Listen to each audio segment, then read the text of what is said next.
अस्सलामुअलैकुम। उम्मीद है आप सब अच्छे से होंगे। आज हमारा जो ये वीडियो है काफ़ी डेज़ बाद आ रहा है, अराउंड अबाउट 1 हफ़्ता, बिकॉज़ रमज़ानुल मुबारक का महीना चल रहा है तो उतना टाइम नहीं मिल पाता प्रिपरेशन के लिए, पीपीटीज़ की, वीडियोज़ की, तो उसके लिए आई एम रियली सॉरी। तो आज जो हमारा टॉपिक रहेगा वो जैसे आपको पता ही है हम सेक्रेटरी मैनुअल इस टाइम पढ़ रहे हैं। तो सेक्रेटरी मैनुअल का ही एक इम्पोर्टेंट टॉपिक जो कि ड्राफ्ट्स है, यानी कि हमारे पास कितने टाइप्स के ड्राफ्ट्स हैं, वो हम आज पढ़ेंगे। तो चलिए स्टार्ट करते हैं। हमें पता है ड्राफ्ट मतलब जो भी हमारी ऑफिशियल कॉरेस्पॉन्डेंसेस होती हैं उन्हें हम ड्राफ्ट के नाम से जो है एक जान सकते हैं, एक स्पेशल नाम जो हम अपनी कम्युनिकेशंस को ओवरऑल दे सकते हैं उसे हम ड्राफ्ट कहते हैं। ठीक है, तो ये जो ड्राफ्ट होता है ये ब्रीफ होना चाहिए, क्लियर होना चाहिए, कंप्लीट होना चाहिए। अननेसेसरी रिपीटिशन यानी कि फिर से वही बात रिपीट करना, फिर से वही बात रिपीट करना, उस सबको हमें जो है अवॉइड करना चाहिए। ड्राफ्ट में वेगनेस हो, एम्बिगिटी हो, इन सबको भी अवॉइड जो है हमें करना चाहिए ड्राफ्ट में। ठीक है, ड्राफ्ट चाहे लेटर का हो, चाहे नोट का हो, चीज किसी भी कॉरेस्पॉन्डेंस का, किसी भी कम्युनिकेशन का हो, यानी कि हम उसमें कंटेंट क्या लिख रहे हैं उसे हम ड्राफ्ट कहते हैं। ठीक है, हम किसी भी कॉरेस्पॉन्डेंस में, हम किसी भी कम्युनिकेशन में क्या कंटेंट जो है लिख रहे हैं, क्या कंटेंट उसमें डाल रहे हैं, उसे हम उस कम्युनिकेशन का ड्राफ्ट कहेंगे। तो ये ड्राफ्ट जो है वो ब्रीफ होना चाहिए, क्लियर होना चाहिए, कंप्लीट होना चाहिए, इसमें अननेसेसरी रिपीटिशन, वेगनेस या एम्बिगिटी नहीं होनी चाहिए। जितनी सारी ऑफिशियल कॉरेस्पॉन्डेंसेस है वो एक नरम लहजे में होनी चाहिए, उसमें पर्सनल रिमार्क्स नहीं होने चाहिए। ठीक है, तो जितनी सारी ये कम्युनिकेशंस है हमें इनमें तेज लहजे का इस्तेमाल नहीं करना चाहिए, अनलेस एंड अनटिल कि आपके लिए इम्पेरेटिव हो जाए। अदरवाइज काफी सोबर टाइप जो है हमें टेम्पलेट वर्डिंग जो है यूज करनी चाहिए अपनी ओवरऑल ड्राफ्टिंग में। तो चलिए देखते हैं किस किस टाइप की हमारे पास ड्राफ्टिंग जो है बनती है। पहला letter, demi official letters, memorandum, office memorandum, unofficial references, endorsement, circular, telegram, express letters, notification, resolution, order, press communique, advertisement, inter departmental notes, fax, email and other e media. यानी कि overall मैंने यहाँ पे आपको 17 टाइप्स के जो है drafts बताए हैं, कम्युनिकेशन के टाइप्स बताए हैं। यूजुअली अगर आप देखेंगे तो इतने सारे आपको एक ही जगह नहीं मिलते हैं, मैंने अलग अलग सोर्सेज से ये सब कुछ निकाल के जो है यहाँ पे आपके लिए लाए हैं।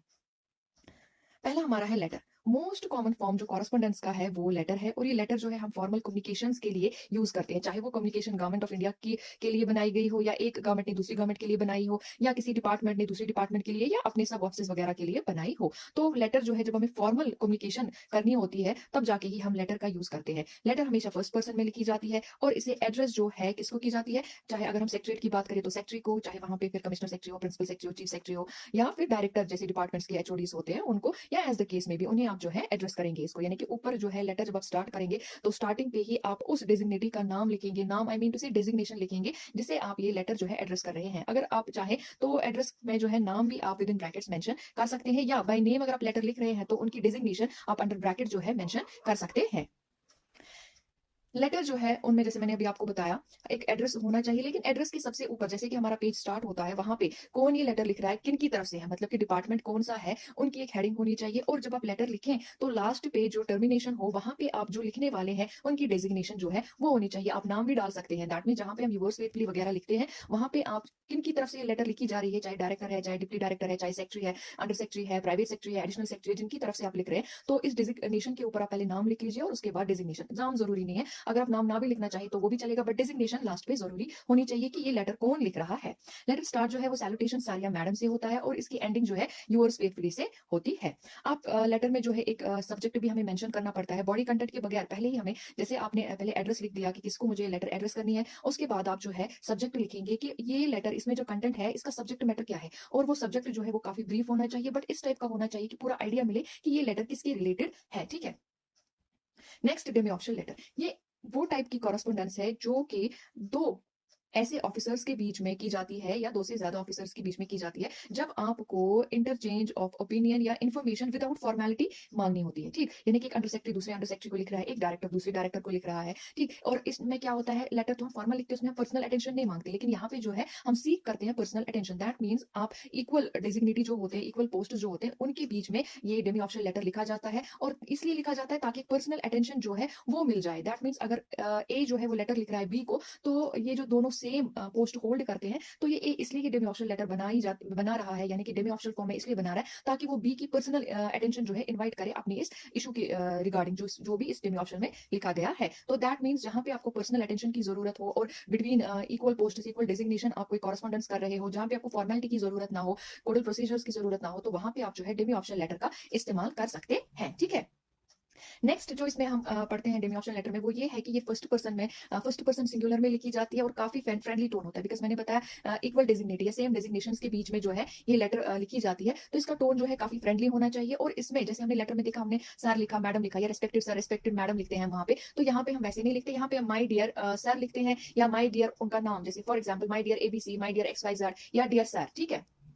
लेटर में हमने देखा कि वहां पे जो हमारा टर्मिनेशन होता है वो यूअर्स फेथफुली से होता है, लेकिन डेमी ऑप्शन में यूअर्स सिंसियरली से हमारा टर्मिनेशन होता है। ये जो हम डेमी ऑप्शन लेटर अगर हम अपनी सुपीरियर अथॉरिटी के इंस्ट्रक्शंस पे लिख रहे हैं, यानी कि अगर एक अंडर सेक्रेटरी जो है लेटर सेक्रेटरी की जो उनके कमिश्नर सेक्रेटरी होते हैं उनकी इंस्ट्रक्शंस पे लिख रहा है, तो अंडर सेक्रेटरी जो है वो कैसे डेमी ऑप्शन लेटर दूसरे अंडर सेक्रेटरी को लिखेगा, वो उसमें कहेगा आई एम डिजायर टू, यानी कि मुझे बोला गया है ये करने को, ठीक है। दैट मींस अगर एक अंडर सेक्रेटरी दूसरे अंडर सेक्रेटरी को या एक डायरेक्टर दूसरे डायरेक्टर को, मैं इक्वल पोस्ट की बात कर रही हूँ, लेटर लिखी जाए लेकिन under the instructions of some superior authority, तो उस टाइम पे की डेमी ऑप्शन लेटर की स्टार्टिंग जो है वो होती है आई एम डिजायर टू, ठीक है। और अगर आपको फिर से उसके बाद फुल स्टॉप के बाद फिर से कुछ कहना है, तो उसके बाद बस आई एम टू स्टार्ट करके आगे आप लिखेंगे। तो दूसरी बार आई एम डिजायर टू नहीं, बस एक बार आई एम डिजायर टू, फिर क्या लिखना है, और दूसरी बार अगर आपको फिर से लिखना है तो आप खाली आई एम टू लिखेंगे, ठीक है। नेक्स्ट हमारा आता है मेमोरेंडम। मेमोरेंडम जो है ये थर्ड पर्सन में लिखा जाता है, इसमें कोई सैल्यूटेशन या सब्सक्रिप्शन नहीं होता, सिर्फ उसमें सिग्नेचर और डेजिग्नेशन होता है जो कि ये इशू कर रहा है वो अथॉरिटी का, ठीक। ये हमें किसमें काम आता है, in reply to petitions, petition की रिप्लाई में, एप्लीकेशन फॉर अपॉइंटमेंट इंक्वायरीज, उनमें जो है हमें काम आता है, ठीक। Acknowledging the receipts of communication from non official bodies और इंडिविजुअल्स, यानी कि एक्नॉलेजिंग अगर एक्नॉलेजमेंट हमें चाहिए होती है किसमें, receipt of communication from non official bodies और इंडिविजुअल्स, उसमें भी हमें मेमोरेंडम से ही काम लेना पड़ता है, ठीक है। फोर्थ हमारा आता है ऑफिस मेमोरेंडम। एक तो हो गया ऑनली मेमोरेंडम जो अभी मैंने आपको बताया किस किस में काम आता है, तो दूसरा जो है वो है ऑफिस मेमोरेंडम। ऑफिस मेमोरेंडम जो है ये फॉर्म ऑफ कम्युनिकेशन है, फॉर्म ऑफ कॉरेस्पॉन्डेंस जो इस्तेमाल होती है between different departments of secretary. जैसे आपको पता है सेक्रेटरी जो है वहाँ पे डिफरेंट डिपार्टमेंट्स होते हैं, तो उन डिफरेंट डिपार्टमेंट्स के बीच में कॉरेस्पॉन्डेंसेस में ये काम आता है, लेकिन कब, जहाँ पे अनऑफिशियल रेफरेंसेस पॉसिबल ना हो। अभी हम आगे पढ़ेंगे अनऑफिशियल रेफरेंसेस क्या होती है। अगर अनऑफिशियल रेफरेंसेस पॉसिबल ना हो तो between different departments of the secretary correspondence जो है वो ऑफिस मेमोरेंडम के थ्रू होती है। ये फॉर्म जो है हम इस्तेमाल करते हैं अगर हमें कॉरेस्पॉन्डिंग जो बाकी डिपार्टमेंट्स होते हैं उनसे जो है कोई इन्फॉर्मेशन लेनी होती है, या आपने किसी जो हमारे एम्प्लॉयज होते हैं डिपार्टमेंट के जो एम्प्लॉयज होते हैं उनको कोई इन्फॉर्मेशन कन्वे करनी होती है, तो उस टाइम पे भी हम ऑफिस मेमोरेंडम जो है वो निकालते हैं, जैसे ओएम नंबर जिस पे ऊपर लिखा होता है ओएम ऑफिस मेमोरेंडम, ठीक है। तो दैट मींस एक तो ये between different departments of the sector जहाँ पे अनऑफिशियल रेफरेंसेस पॉसिबल ना हो वहां पे काम आता है, और ये जो है उस टाइम पे काम आता है जहां पे हमें अपने एम्प्लॉयज को कोई इन्फॉर्मेशन कन्वे करनी हो या कोई इन्फॉर्मेशन मांगनी हो, ठीक है। तो इस यूज ऑफ कम्युनिकेशन को हम जो है अगर हम हमें अपने सबऑर्डिनेट ऑफिसर से कोई इन्फॉर्मेशन लेनी हो या कन्वे करनी हो, सबऑर्डिनेट दैट मींस जो अपने डिपार्टमेंट में ना हो, अपने ऑफिस में ना हो, जो हमसे सबऑर्डिनेट हो, अगर उनसे हमें कोई इन्फॉर्मेशन लेनी है या कन्वे करनी है, तो उस टाइम पे हम ऑफिस मेमोरेंडम जो है इस्तेमाल नहीं करते, यूजुअली अवॉइड करना चाहिए। हम नहीं कहेंगे कि नहीं करते, हम कहेंगे कि उस टाइम पे जो है ऑफिस मेमोरेंडम को अवॉइड करना चाहिए। अगर आपको जो है किसी सबऑर्डिनेट या अटैच्ड ऑफिस है, ठीक है, दो तरीके होते हैं, दो टाइप्स के ऑफिस होते हैं, सबऑर्डिनेट एंड अटैच्ड। अगर आपको अटैच्ड या सबऑर्डिनेट ऑफिसर से कोई इन्फॉर्मेशन लेनी हो या कन्वे करनी हो, तो उस टाइम पे आप ऑफिस मेमोरेंडम को जो है अवॉइड कीजिएगा। ये कब होती है, जब आपको विद इन द ऑफिस जो है अपने एम्प्लॉयज को कन्वे करनी हो या अपने एम्प्लॉय से कॉल करनी हो इन्फॉर्मेशन, और between the departments of sector जहां पे अनऑफिशियल रेफरेंसेस पॉसिबल ना हो। ये थर्ड पर्सन में लिखी जाती है, इसमें भी कोई सब्सक्रिप्शन या सैल्यूटेशन नहीं होता, सिर्फ सिग्नेचर और डेजिग्नेशन होती है साइनिंग अथॉरिटी की, ठीक। तो वो जो साइनिंग अथॉरिटी जो है उसका नेम और उसके डिपार्टमेंट का नेम जो है वो सिग्नेचर के बाद लेफ्ट साइड से हम इस पे लिख देते हैं, जैसे सिग्नेचर हुआ उसके बाद लेफ्ट साइड से मेंशन करना पड़ता है, ठीक है। इसमें जो है जब आप स्टार्ट करेंगे ऑफिस मेमोरेंडम, तो उस टाइम पे जो है द अंडरसाइंड इज डायरेक्टेड टू एक बार, और उसके बाद अंडरसाइंड इज टू जहां पे आपको नेसेसरी लगे कि फिर से इस्तेमाल करना है, तो ये वर्डिंग आप यूज करेंगे जब आप एक ऑफिस मेमोरेंडम जो है बनाएंगे, और particularly under the instructions of some superior one, तब जाके आप अंडरसाइंड इज डायरेक्टेड टू। अगर आप खुद ही बना रहे हैं तो उस टाइम पे अंडरसाइंड इज डायरेक्टेड टू नहीं आएगा। अगर आप अपनी अथॉरिटी से बना रहे हैं तो उस टाइम पे ये नहीं आएगा, उस टाइम पे डायरेक्टली आप अपनी जो इन्फॉर्मेशन मांगनी है या कन्वे करनी है वो स्टार्ट करेंगे। फिफ्थ अनऑफिशियल रेफरेंसेस जो मैंने अभी आपको बताया। अनऑफिशियल रेफरेंसेस क्या होती है, इन्हें हम कभी कभार, पहले मैं आपको यहाँ पे बता दूं, जैसे मैंने स्टार्टिंग में बताया inter departmental notes. Unofficial references को हम कभी कभार इंट्रा या इंटर डिपार्टमेंटल नोट्स भी कह सकते हैं, ठीक है। तो अनऑफिशियल रेफरेंसेस क्या होती है, हम अपनी फाइल ही उस पे, फाइल में जो नोट साइड होता है, नोट साइड पे अपनी जो जो भी हमें नोटिंग होती है वो कर देते हैं, और हम कोई लेटर या डेमी ऑप्शन लेटर या ओएम इशू करने के बजाय वो note along with the file ही दूसरे डिपार्टमेंट को या दूसरे सेक्शन को जो है भेज देते हैं, ताकि उनकी वहां से जो कंसिडरेशन लेनी हो या कमेंट्स लेने हो या इंस्ट्रक्शंस लेने हो वो ले। आई बात समझ, दैट मींस एक सेक्शन से दूसरे सेक्शन को डायरेक्टली फाइल ही जाती है अलॉन्ग विद द नोट, जो भी आपको चाहिए होता है उस नोट पे मेंशन आपने किया होता है, और वो जाती है दूसरे सेक्शन को। जैसे आप लोग अपने डिपार्टमेंट्स में देखते होंगे कि हम टेक्निकल सेक्शन से अकाउंट सेक्शन में फाइल भेज देते हैं, तो उसको कहते हैं अनऑफिशियल रेफरेंसेस। और अगर हम सेक्रेटरी की बात करें, अगर डिफरेंट सेक्शंस वहां पे है या different departments of the secretary में ये फाइल जानी है, तो अनऑफिशियल रेफरेंसेस उस टाइम पे अगर आप file along with the note भेज रहे हैं तो उसे हम कहते हैं अनऑफिशियल रेफरेंसेस, ठीक है।